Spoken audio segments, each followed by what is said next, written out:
La parrilla funciona perfecto, un 10 de 10, pero las puertas, un desastre, se están cayendo a pedazos. Necesitan urgente una renovación. Por eso hoy día vamos a hacer un trabajo fácil, rápido y sin grandes obras.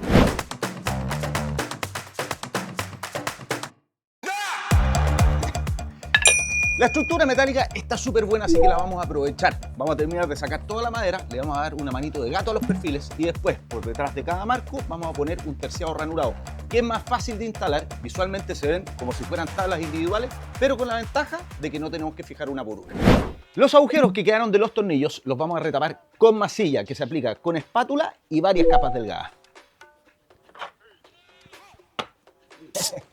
Si al sacar la madera se encuentran con más óxido del que esperaban, simplemente una lija para fierro y lo eliminamos por completo.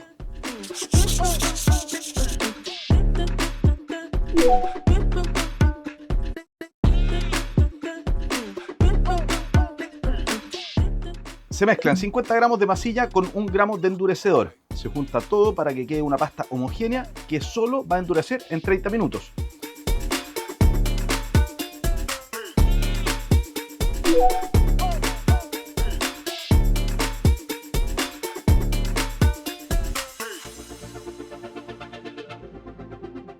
Después de eso podemos pulir a mano o con una rotorbital. Eso sí, hay que hacerlo con una lija para metales, que son de tela más resistente y en este caso grano número 100. No vamos a desmontar las puertas para pintarlas porque están súper bien soldadas. Si lo hiciéramos sería súper difícil llegar al mismo resultado, funcionan perfecto. Así que para no manchar el resto del quincho vamos a poner un cartón por detrás, un plástico en el piso y vamos a pintar todos los perfiles con un aerosol. Usamos un aerosol anticorrosivo para metales que seca en 30 minutos al tacto, pero para manipular los marcos hay que dejar pasar 12 horas. El terciado ranurado lo pedimos dimensionado en la tienda. Para sacar la medida de cada puerta tomamos en ancho por el alto, incluyendo los perfiles.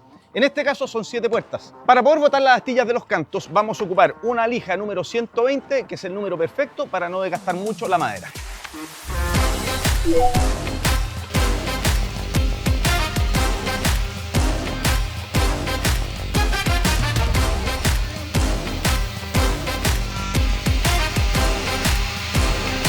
Para proteger la madera vamos a ocupar este barniz, que también es tinte y sellador. Da un acabado satinado que queda muy bien porque resalta mucho la veta de la madera. En este caso elegimos un color castaño, ya que queremos que quede igual al resto de la madera que tiene el cobertizo del quincho. Tiene protección UV y es resistente al agua, ideal para exterior. Y aplicamos 2 capas dejando secar 2 horas entre cada una.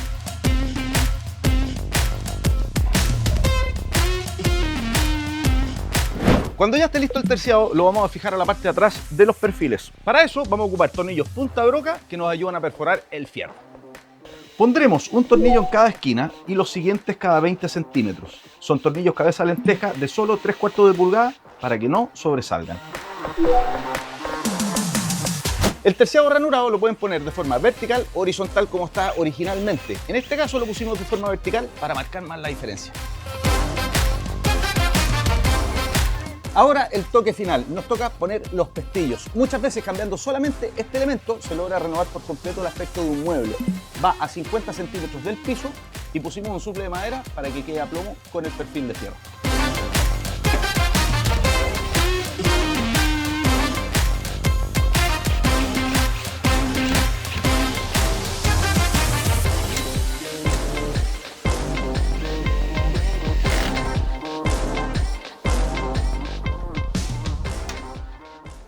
Excelente trabajo, la renovación quedó buenísima. Logramos darle un aire nuevo a este espacio, sin grandes complicaciones y reutilizando parte de las puertas. Suscríbete al canal del Hágalo Usted Mismo en YouTube y coméntanos si te gustó esta renovación. Seguro que te inspira para hacer una en tu casa. ¡Nos vemos! ¡Chao, chao!